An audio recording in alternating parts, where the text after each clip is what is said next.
Netizens, ikinatuwa ang ginawa ng magulang ni Sara Labati kay Christy Fermin. Nakahanap ng katapat. Ganito kung ilarawan ngayon ng maraming netizens ang kalagayan ng showbiz insider na si Christy Fermin, pati na rin ang dalawa pa niyang kasama na sina Romel Chica at Wendell Alvarez. Pirma, kami po ang sinambahan nila ng kasong cyber libel.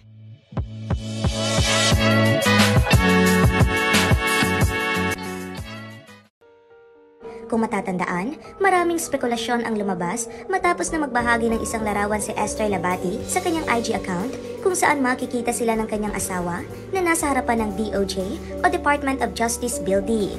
Ang akala ng marami, gumawa na ng hakbang ang mga magulang ni Sara hinggil sa kustodiya ng kanilang mga apo kasunod ng paghihiwalay ng dating celebrity couple na sina Richard Gutierrez at Sara Labati. Marami rin ang nagkomento noon na marahil ay tuluyan ng aaksyon ang mag-asawang Labati laban sa pamilya Gutierrez dahil sa kasagsagan ng kanilang mga issue kaugnay sa paghihiwalayan ng kanilang mga anak na sina Sara at Richard.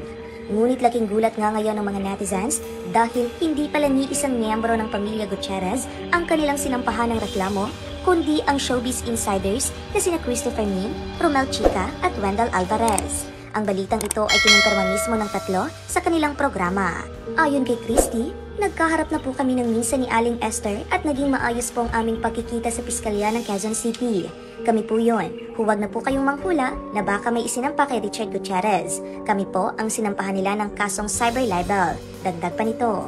Bumilib naman daw si Christy kay Ginang Labati nang pumayag ito sa request niya na ilipat ang araw ng susunod na pagdinig dahil may programa siya sa araw na iyon. Marespeto at nakakatunaw at ang ganda-ganda kasi ng ating pagduduo, sambit pa ng kolumnista.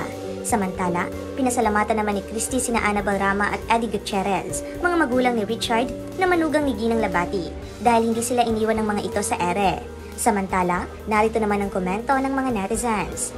Tama lang, para manahimik na itong pakialamera ni si Christy Fermin, mabulok na yan sa rehas. Tama lang yan, dapat sumunod magdemanda din yung ibang pinakialamanan ng mga marites na yan. Dapat makulong o pagbayaran ng malaking danyos para may masampulan naman.